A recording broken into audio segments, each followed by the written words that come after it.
A 35-year-old male patient, known hyperthyroid, is brought to emergency with chief complaints of palpitation, tremors and profuse sweating. On examination, his pulse rate is 134 per minute and BP is 160/100 mm mercury, and ECG shows sinus tachycardia, and a diagnosis of thyroid storm is made. So the questions are: how will you manage the above condition, and discuss in detail the pharmacology of thioamides, and write briefly about radioactive iodine. So the management of the thyrotoxic crisis. So before that, we should know what is thyrotoxic crisis. It is nothing but manifestation of severe hypermetabolic state due to very high levels of circulating thyroid hormones. It is characterized by hyperpyrexia, that is higher body temperature, and cardiac arrhythmias like atrial fibrillation, and nausea, vomiting, diarrhea and mental confusion.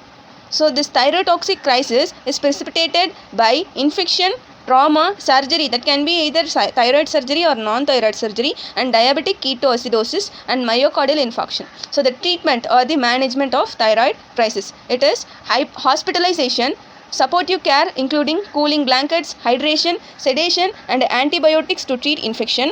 And the most important thing is propylthiouracil is administered via nasogastric tube, and oral iodides to inhibit the release of thyroid hormones. And one of the oral iodide used here is sodium iodate, and it inhibits the peripheral conversion of T4 to T3. Propranolol, that is orally or intravenously given, and if propranolol is contraindicated, diltiazem can be used. So intravenous hydrocortisone is used, that will inhibit the conversion of T4 to T3 and also corrects any adrenal insufficiency if present. Coming to the pharmacology of thioamides, there are three major drugs in the group of thioamides. They are propylthiouracil, methimazole and carbimazole. The pharmacodynamics of these thioamides are: they will inhibit the thyroid peroxidase enzyme which converts iodide to iodine, and they will inhibit the iodination of tyrosine residues in thyroglobulin. So they and also at the same time they will inhibit the coupling of iodotyrosine like monoiodotyrosine and diiodotyrosine. So propylthiouracil only inhibit the peripheral conversion of T4 to T3. So the pharmacokinetics of this thioamides are: they are absorbed orally, and propylthiouracil is having less potency and its T-off is only 6 to 8 hours. Carbimazole is converted to methimazole after absorption, and wide distribution is seen and concentrated in thyroid gland. The metabolites are excreted in urine, and it will cross the placental barrier and cause fetal hypothyroidism. Propylthiouracil and methimazole are safer for use in pregnancy, and propylthiouracil can be used in first trimester thyrotoxic crisis. Methimazole can be used in case of hyperthyroidism in pregnant women from second trimester of pregnancy. So the important features of propylthiouracil and carbimazole. Propylthiouracil, it is less potent, and if you compare it with carbimazole is more potent. Propylthiouracil is highly bound to plasma proteins. Carbimazole is less protein bound. Propylthiouracil is having short duration of action, that is 6 to 8 hours. So carbimazole T-off is 12 to 24 hours. Propylthiouracil will inhibit the conversion of T4 to T3. There is no action on this thing for carbimazole. So no active metabolite for propylthiouracil, but carbimazole gets converted to methimazole, which is active form. This conversion occurs after the absorption of drug. So the passage across placenta is low for both, and level in breast milk is low for.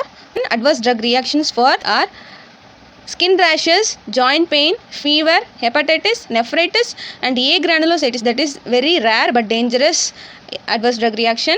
And if agranulocytosis is noted, drug administration should be stopped. The hypothyroidism may occur in chronic usage, but it is reversible. So the uses of thioamides are: long-term treatment of thyrotoxicosis when surgery and radioactive iodine contraindicated or not feasible. So methimazole and carbimazole is used for long-term treatment, but propylthiouracil is not used because of its short half-life.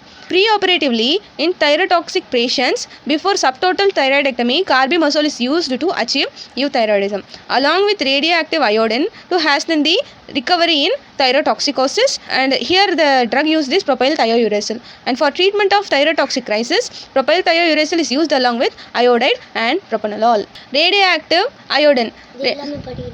Radioactive iodine. The most common two radioactive iodines that is used in medicine are therapeutic iodine, that is I-131, and diagnostic scan, which is used, the sodium iodide 123 is used for diagnostic scans.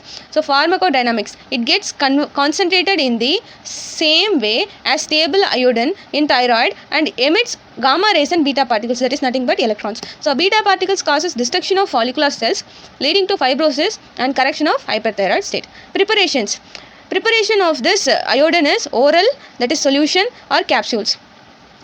Dose expressed in microcurie. So uses of this radioactive iodine: hyperthyroidism due to adenoma or carcinoma when surgery is not feasible or contraindicated. The contraindication for radioactive iodine usage is pregnancy, children and nursing mothers. So the advantages for using radioactive iodine is treatment is simple and does not require hospitalization, and it can be done in outpatient department itself, low cost and no risk of surgery and scar. Permanently.